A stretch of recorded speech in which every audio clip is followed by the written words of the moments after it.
Olá, bem-vindo ao Fala Gringo. Eu sou o Lene e criei esse podcast para ajudar você, estudante de português brasileiro intermediário, a melhorar a compreensão da língua e conhecer melhor a cultura e sociedade brasileira. Você pode acompanhar esse podcast com uma transcrição completa e gratuita. Acesse o link na descrição do episódio ou através do Instagram @portugues.com.lene.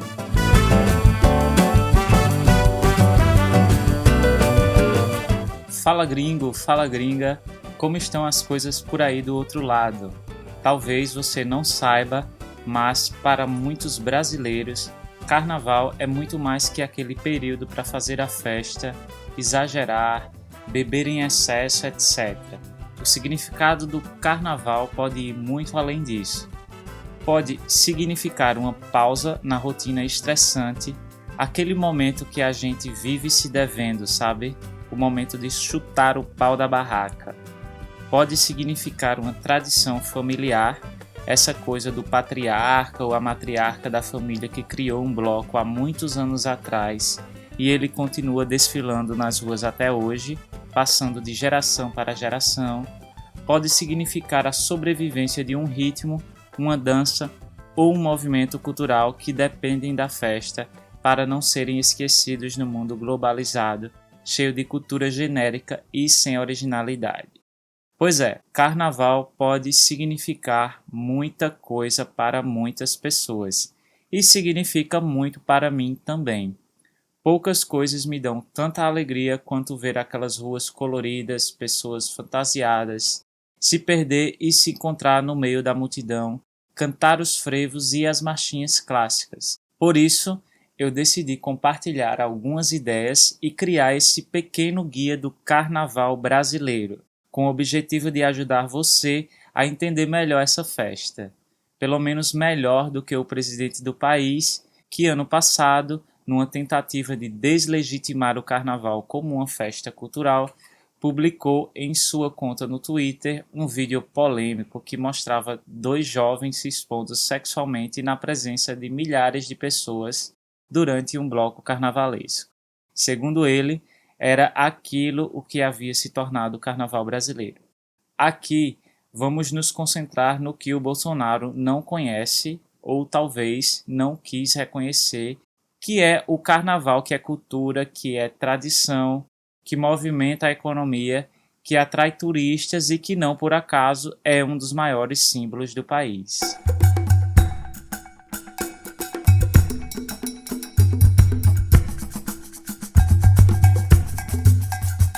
Antes de começar, eu quero mandar um abraço bem apertado, bem brasileiro e caloroso para Ingrid Tremper, Josué Avedânio, Marco Pugliese e Jorge Petrucciello e todo o pessoal que está sempre interagindo e mandando o feedback dos episódios. O apoio de vocês é muito importante. Agora eu tenho uma notícia para dar. Este é o nosso 10º episódio e também o último desta temporada. Eu não vou dar uma pausa, eu planejei uma temporada curtinha assim mesmo e eu quero avisar que a partir do próximo episódio contaremos com algumas novidades e mudanças para melhor atendê-los. Então fiquem ligados que em breve vocês saberão tudo. A gente vai começar o episódio de hoje, esse guia do Carnaval, com um pouquinho de história. Apesar de ser a festa mais popular do Brasil, o Carnaval está bem longe de ser uma invenção nossa. A comemoração vem desde a antiguidade e é celebrada por gregos, romanos e hebreus. Uma festa pagã, cheia de comidas, bebidas e muita ousadia para celebrar as colheitas. Como se repetiu algumas vezes na história, a Igreja Católica se apropriou da festa e incorporou o Carnaval ao seu calendário religioso. A partir da Idade Média, o Carnaval passou a ser o período que antecede a Páscoa, quer dizer, que vem antes, mais conhecido como Quaresma, aquele período do ano em que os cristãos fazem uma greve de carne vermelha durante 40 dias. Tem algum católico que faz isso em 2020 ainda, será? Então, conceitualmente, o Carnaval virou o momento de se entregar literalmente aos prazeres da carne, para mais adiante as pessoas ficarem um pouco mais calmas e reflexivas durante o período do jejum. A festa se popularizou em toda a Europa e veio parar no Brasil com a chegada da colonização portuguesa. Você que escuta o Fala Gringo com frequência, nesses 10 episódios, deve ter pensado, eu acho que eu já ouvi isso antes. Sim, falar da história e cultura brasileira é, inevitavelmente, falar do processo de colonização, porque foram muitos os impactos e influências trazidas por esses povos, pelos portugueses e pelos africanos. Então, eu falei um pouco sobre isso também no episódio 2, quem são e onde vivem os índios brasileiros. Eu recomendo que você ouça se ainda não fez, é um episódio muito legal. Mas, voltando para o carnaval, o pessoal chegou com as suas caravanas, se estabeleceu e, como você já sabe, trouxe muitos dos seus costumes, entre eles o entrudo, que nada mais era que o carnaval europeu. Nesse período, os escravos eram liberados e nas ruas faziam a festa. A folia consistia basicamente em jogar jarras de água perfumada uns nos outros, pintar a cara com pó de arroz, dançar, cantar e fazer a maior bagunça. Um costume que se perpetua até hoje em algumas cidades do Brasil, conhecido como Carnaval do Mela-Mela. Melar é um verbo que pode ser usado como sinônimo de sujar, por isso a expressão mela-mela para falar da ação de sujar um ao outro. Mas como o carnaval sempre foi uma festa de exageros, logo o entrudo dos escravos passou a incomodar a burguesia, que via a cidade ficar de pernas para o ar. Então a prática passou a ser proibida. Foi a partir daí que se iniciou o carnaval de salão e os famosos bailes de máscaras como uma proposta mais civilizada. Para não me estender em detalhes aqui, com o passar dos anos, o carnaval voltou para a rua e aí já volta com os carros alegóricos, que são aqueles carros gigantes lotados de pessoas fantasiadas dançando samba, e também os blocos, ou os bloquinhos de rua. Bloco carnavalesco é todo o conjunto de pessoas reunidas para brincar o carnaval. É diferente de escola de samba, porque não se caracteriza como um espaço físico ou apenas do ritmo samba. Bloco é o que a gente vê na rua. O que caracteriza um bloco é geralmente o tema, as cores que as pessoas usam naquele bloco para se identificarem e também o estandarte, que é como uma bandeira carregada pelos foliões para servir como guia. Assim, todo mundo que se identifica ou gosta daquele bloco pode se encontrar, é só olhar para cima. Outra característica dos blocos é o nome que eles recebem, geralmente é algum nome divertido ou com duplo sentido, levando para uma conotação sexual. Folião vem de folia, que é uma palavra usada como sinônimo de festa, principalmente no contexto carnavalesco. A folia de carnaval. Então, folião refere-se ao indivíduo que festeja o carnaval. Como eu estava falando, o carnaval continuou passando por modificações com o passar do tempo, ganhando novas referências, tanto na música quanto nas formas de se pintar e se vestir, e essas modificações foram fazendo o carnaval do Brasil ganhar essa multiculturalidade, se tornar essa coisa grande e diversa que muitos de vocês sonham em conhecer. E como estamos falando de um país do tamanho de um continente, é claro que a festa não seria celebrada da mesma forma em todas as regiões. Enquanto eu estou falando aqui de carnaval no Brasil, que imagens vêm à sua mente? Provavelmente os desfiles das escolas de samba do Rio de Janeiro, né? Com os seus carros alegóricos e moças seminuas sambando na avenida. Acontece que isso é apenas uma parte do nosso carnaval, a parte mais divulgada pelo país para atrair o turismo. O que é totalmente compreensível, some a linda cidade do Rio de Janeiro com toda a criatividade e exuberância dos desfiles das escolas de samba, e sim, você tem o carnaval dos sonhos de muitos turistas por aí. Mas nem só de Rio de Janeiro vive o Carnaval do Brasil. Também são muito conhecidas as folias de Recife e Olinda, no estado de Pernambuco, e de Salvador, na Bahia. Por isso, sempre que alguém pergunta onde passar o carnaval no Brasil, eu não me comprometo em apontar um lugar ou outro, apenas mostro algumas fotos para que a pessoa decida por si mesma que tipo de experiência ela gostaria de viver. Importante saber que aqui eu estou falando apenas das cidades que têm as maiores festas, seja pela quantidade de pessoas que visitam essas cidades no período, seja pela expressão cultural que elas apresentam. Como o período do Carnaval é um grande feriado no Brasil, são 4 dias, pode-se dizer que se comemora Carnaval no país inteiro, ainda que essa comemoração seja aproveitar o feriado para descansar numa praia, o que precisaria ser uma praia deserta, porque no Carnaval as pessoas adoram ir para as praias do Brasil e elas acabam ficando lotadas e com muito barulho é difícil de descansar. Eu aconselho que agora você abra um mapa do Brasil para juntos a gente fazer um passeio pelo país para conhecer e entender as principais diferenças e pontos mais marcantes do Carnaval em cada uma dessas regiões.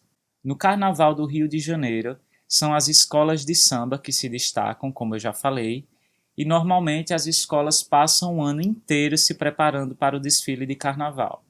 Imagine, centenas de pessoas trabalhando na produção de fantasias, costurando adereços para enfeitar as cabeças, ensaiando o samba-enredo, tudo feito com muito cuidado e dedicação, afinal, não se trata apenas de desfilar na Sapucaí, a avenida onde acontece o desfile. Se trata também de uma competição. Nos desfiles das escolas de samba são avaliados muitos aspectos: a apresentação, a concepção, as fantasias e inclusive o samba-enredo, ou seja, o samba que a escola compôs para a apresentar no desfile. A letra do samba pode falar de muitos assuntos, inclusive de temas sociais. É muito comum que as escolas usem o espaço e a visibilidade dos desfiles nos meios de comunicação para homenagear uma pessoa ou um acontecimento ou simplesmente passar uma mensagem política.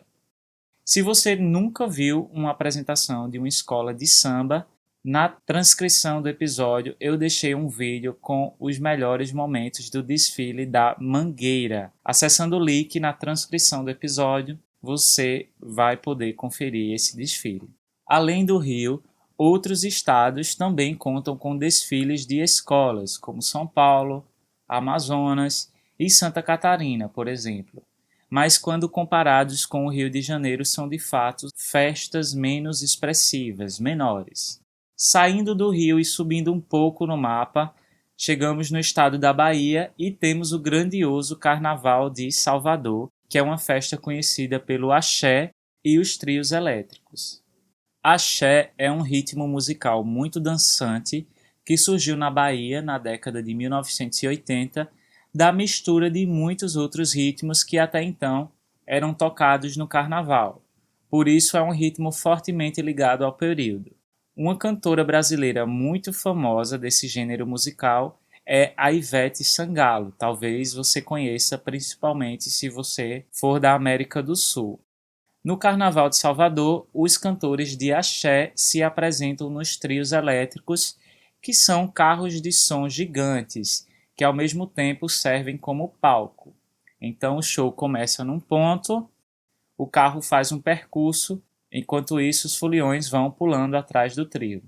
Para organizar o público de cada bloco carnavalesco e tornar os trios economicamente rentáveis, foram criados os abadás, que são camisas identificadas com os nomes e as cores de cada bloco, que dão direito aos foliões de brincarem dentro de um espaço delimitado por cordas, onde são oferecidas algumas vantagens, como controle de segurança para evitar brigas e oferecem bebidas, por exemplo.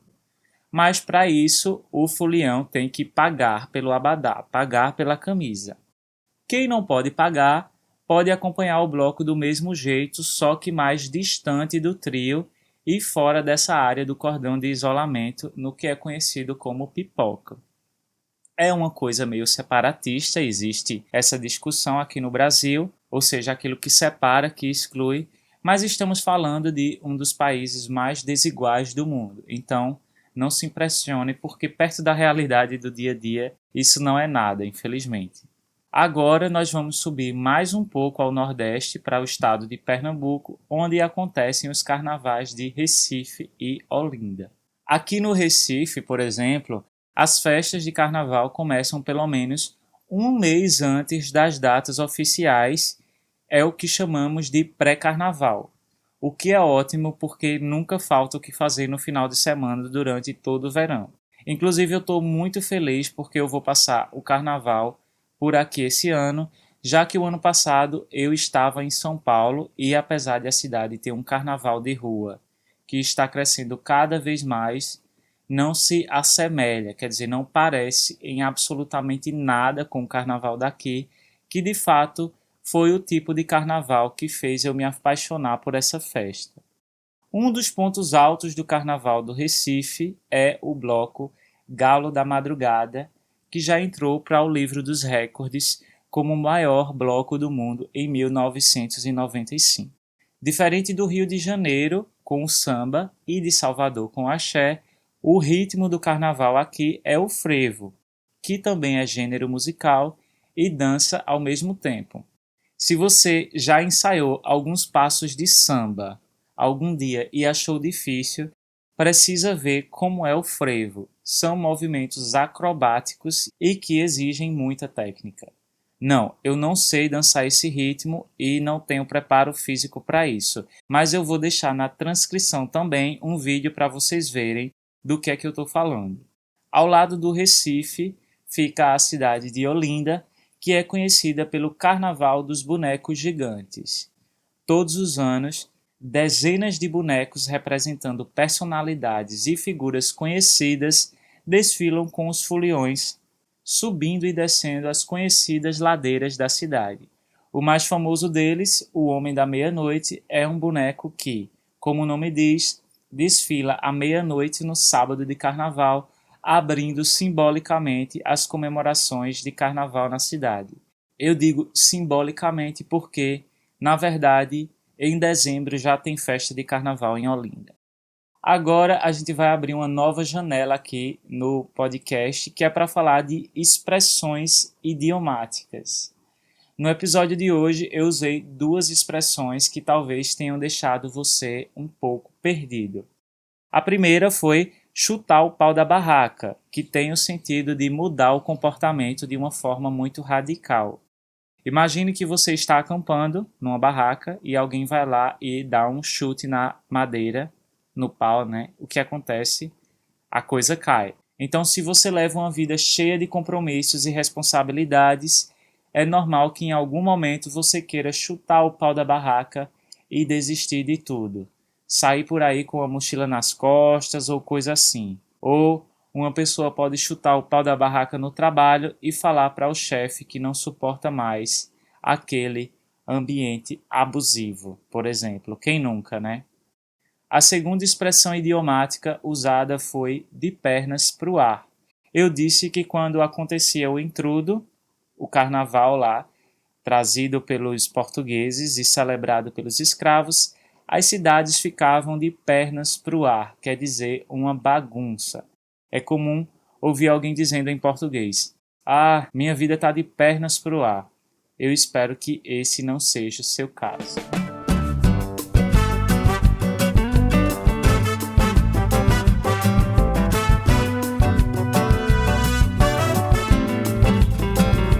Por hoje é só, apesar do carnaval estar a todo momento me chamando para a festa, eu vou tentar conseguir um tempinho para gravar mais um episódio ainda esse mês. Você gostou do episódio de hoje? Então que tal deixar uma avaliação no iTunes para ajudar o Fala Gringo? Independente de onde você esteja, sempre que você deixa um review, ajuda o podcast a subir nas buscas. Se você encontrou o Fala Gringo por aí, certamente foi porque alguém deixou umas estrelinhas por lá E também não esqueça de assinar o Fala Gringo na plataforma que você está ouvindo, assim você não perde nenhum episódio novo. Eu sou Lene e esse foi o Fala Gringo, o seu podcast de português brasileiro. Até o próximo.